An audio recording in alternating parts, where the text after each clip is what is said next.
Breaking news మాజీ ముఖ్యమంత్రి YCP అధినేత జగన్ కు ఆంధ్రప్రదేశ్ ప్రభుత్వం షాక్ ఇచ్చింది.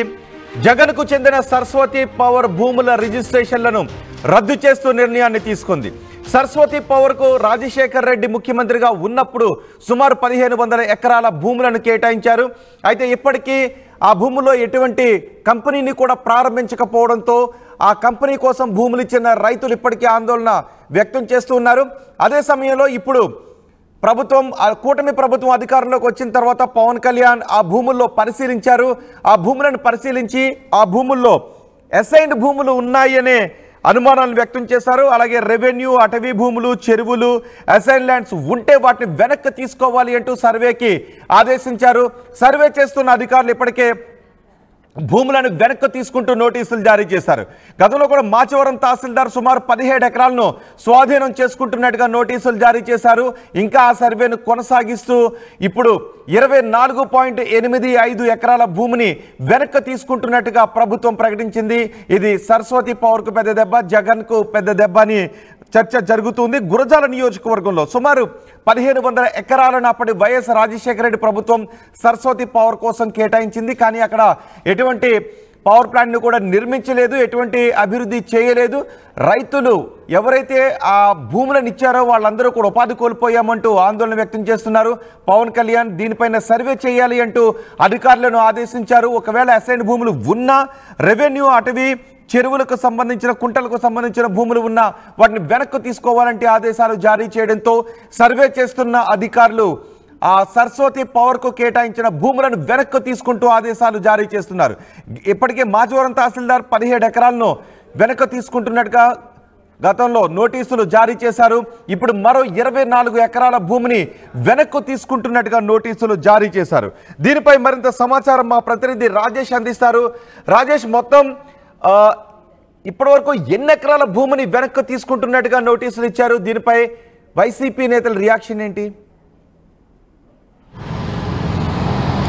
అంటే వైసీపీ నేతలు ఇప్పుడైతే రద్దు తర్వాత అయితే మాట్లాడలేదు. కానీ పవన్ కళ్యాణ్ నవంబర్ 5వ తేదీన పవన్ కళ్యాణ్ పల్నాడు జిల్లా మాచవరానికి సంబంధించిన మండలాల్లో ఉన్నటువంటి ఆ భూముల్ని పర్యటించిన సందర్భంగా మాజీ మంత్రి అంబట్రాంబ వీళ్ళంతా మాట్లాడారు. ప్రస్తుతం భూముల్ని వెనక్కి తీసుకున్న తర్వాత అయితే ఇంకా రియాక్షన్స్ రాలేదు. వాస్తవంగా సరస్వతి పవర్ ఇండస్ట్రీస్కి సంబంధించినటువంటి భూముల వ్యవహారంలో అక్కడ ఉన్నటువంటి దళిత రైతులు, అసైన్డ్ భూములు ఉన్నటువంటి రైతులు చాలా ఏళ్లుగా పోరాటం చేస్తున్నారు.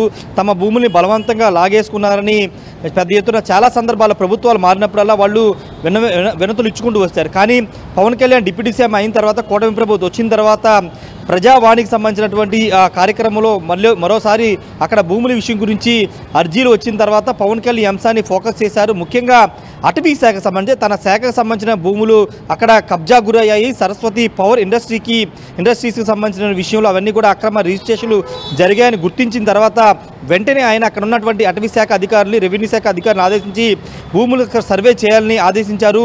అధికారులు అక్కడికి వెళ్ళి సర్వేలు చేసిన తర్వాత వాస్తవాలన్నీ కూడా బయటకు వచ్చాయి.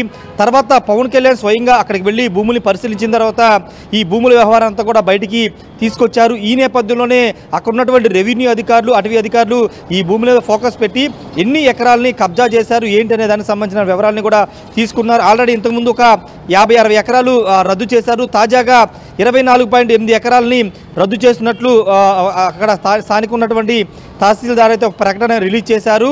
ముఖ్యంగా సరస్వతి పవర్ ఇండస్ట్రీస్కి సంబంధించినటువంటి భూములు పల్నాడు జిల్లా సంబంధించినటువంటి పిడుగురాల, తొమ్మల చెరువు, అదేవిధంగా పల్నాడు జిల్లా సంబంధించి మాచవరం, వేమవరం ఈ ప్రాంతాల్లో, పిన్నెల్లి ప్రాంతాల్లో ఎక్కువగా ఉన్నాయి. ఈ భూముల్ని వైఎస్ రాజశేఖర రెడ్డి ముఖ్యమంత్రిగా ఉన్న సమయంలో జగన్, షర్మిల పేరు మీద అక్రమంగా రిజిస్ట్రేషన్ చేసి ప్రభుత్వ భూమితో పాటు అసైన్డ్, అటవీ, అదేవిధంగా ఇరిగేషన్ సంబంధించినటువంటి కుంటలు ఇవన్నిటిని కూడా అక్రమంగా కేటాయింపులు చేశారనేది ప్రధాన అభియోగం. గత ఎన్నో ఏళ్లుగా ఈ వివాదం నడుస్తున్న నేపథ్యంలో కూటమి ప్రభుత్వం వచ్చిన తర్వాత దీని మీద ఫోకస్ పెట్టడంతో ఇప్పుడు ఈ భూములని కూడా వెనక్కి తీసుకున్నటువంటి పరిస్థితి. పూర్తిగా సర్వే చేసి దాదాపు 24.8 ఎకరాలు అసైన్డ్ భూములు, దళితులకు సంబంధించిన భూములని అక్కడ స్థానిక తహసీల్దారు, మాచవరం మండలం తహసీల్దారు క్షమారాన్ని నిర్ధారించి కలెక్టర్కి నివేదిక అందించిన తర్వాత ఆ భూముల్ని రద్దు వెనక్కి తీసుకున్నట్లు ప్రకటన అయితే చేశారు. అయితే ఇక్కడ ఈ వ్యవహారంలో పవన్ కళ్యాణ్ అత్యంత కీలకంగా వ్యవహరించారని చెప్పాలి. ఎందుకంటే ఎన్నో సంవత్సరాలుగా పరిష్కారం కాని సమస్యను పవన్ కళ్యాణ్ ఆయన చొరవ తీసుకుని స్వయంగా అక్కడికి వెళ్ళి పర్యటించి ఆ భూముల స్థితిగతులు తెలుసుకుని అధికారులతో రివ్యూ చేసి మొత్తం అంతా కూడా వివరాలను బయటికి తీసుకొచ్చి ఇప్పుడు ఈ భూములు రద్దు చేయడానికి కీలకంగా పవన్ కళ్యాణ్ పనిచేశారు. ఇవే కాదు, అటవీ భూములు ఎక్కడ అన్యాక్రాంతమైన ఊరుకునేది లేదంటూ ఇప్పటికే పవన్ కళ్యాణ్ హెచ్చరిక జారీ చేసిన నేపథ్యంలో ఇది ఖచ్చితంగా జగన్కి షర్మిలకి షాక్ అని చెప్పాలి. ఎందుకంటే మొన్న రెండు నెలల ముందు జగన్ షర్మిల ఆస్తుల వ్యవహారం సందర్భంగా షర్మిల రాసిన లేఖల్లో సరస్వతి పవర్ ఇండస్ట్రీకి సంబంధించిన అంశాన్ని కూడా లేవనెత్తారు. దాన్ని కూడా బలవంతంగా జగన్ లాక్కోవాలని చూస్తున్నారంటూ, అది ఉమ్మడి ఆస్తిగా తన తండ్రి ఇస్తే దాన్ని కూడా బలవంతంగా లాక్కోవాలని చూస్తున్నారంటూ షర్మిల తను రాసిన లేఖలో కూడా ప్రస్తావించారు. ఈ నేపథ్యంలో ఇప్పుడు ఆ భూముల్ని వెనక్కి తీసుకోవడం, అవన్నీ అక్రమ రిజిస్ట్రేషన్లని ప్రభుత్వం గుర్తించడంతో ఇప్పుడు వైసీపీ ఏదైనా లీగల్ ఫైట్ చేస్తుందా, లేకపోతే వాళ్ళ దగ్గర ఉన్న ఆధారాలతో ఏం చేస్తుందా అనేది చూడాల్సిన అవసరం అయితే రాజేష్, దీని పరిణామాలు ఏ విధంగా ఉండే అవకాశం ఉంటుంది? కేవలం ఆ రిజిస్ట్రేషన్స్ రద్దు చేసి ఆ అసైన్ భూములు వెనక్కి తీసుకోవడం వరకే ఉంటుందా, లేదంటే ఫోర్సిబుల్గా తీసుకున్నారనే ఆరోపణ కూడా వస్తున్న నేపథ్యంలో ఇతర కేసులు ఏదైనా నమోదు చేసే అవకాశం కనిపిస్తోందా? ఖచ్చితంగా ఆ కోణం కూడా ఉండే అవకాశం ఉంది. ఎందుకంటే బలవంతంగా బెదిరించి లాక్కున్నారనేది ప్రధాన అభియోగం. రెండోది, పట్టా భూములు కూడా కొంతమంది అక్కడ పట్టా భూముల్ని అప్పుడు ఎమ్మెల్యేగా ఉన్నటువంటి పిన్నెల్లి రామకృష్ణారెడ్డి సహకారంతో బలవంతంగా లాక్కున్నారనే అభియోగాలు ఉన్నాయి. కాబట్టి ఒకవేళ ఇప్పుడు ఆల్రెడీ ప్రభుత్వం భూములు వెనక్కి తీసుకుంది కాబట్టి ఎవరైనా బాధితులు తమ భూముల్ని బలవంతంగా లాక్కుని రిజిస్ట్రేషన్ చేసుకున్నారనే కంప్లైంట్ ఇస్తే కనుక అది కూడా నేరమే. కాబట్టి ఆ కోణంలో కూడా పోలీసులు విచారణ చేసి ఎవరు ఆ రోజు ఆ అధికారులు, వైఎస్ రాజశేఖర రెడ్డి ముఖ్యమంత్రిగా ఉన్నప్పుడు ఆ జిల్లా కలెక్టర్ ఎవరు, రెవెన్యూ అధికారి ఎవరు, ఆదేశాలు ఎవరు ఇచ్చారనే దానికి సంబంధించినటువంటి వివరాలు తీసుకుని వెనకాల ఎవరు బెదిరించారనే కోణంలో రాజకీయ నాయకులు ఉన్నారనే కోణాల్లో మొత్తం విచారించి ఏదైనా అరెస్టులు అలాంటివి కూడా జరిగే అవకాశం లేకపోలేదు. కానీ ముందుగా ఫిర్యాదులు అయితే రావాలి. ఎవరైతే బాధితున్న వాళ్ళు తమను బెదిరించి తమ భూములు లాక్కున్నారని ఫిర్యాదు చేస్తే కనుక అది ఖచ్చితంగా యాక్షన్ తీసుకునే అవకాశం అయితే కనబడుతుంది.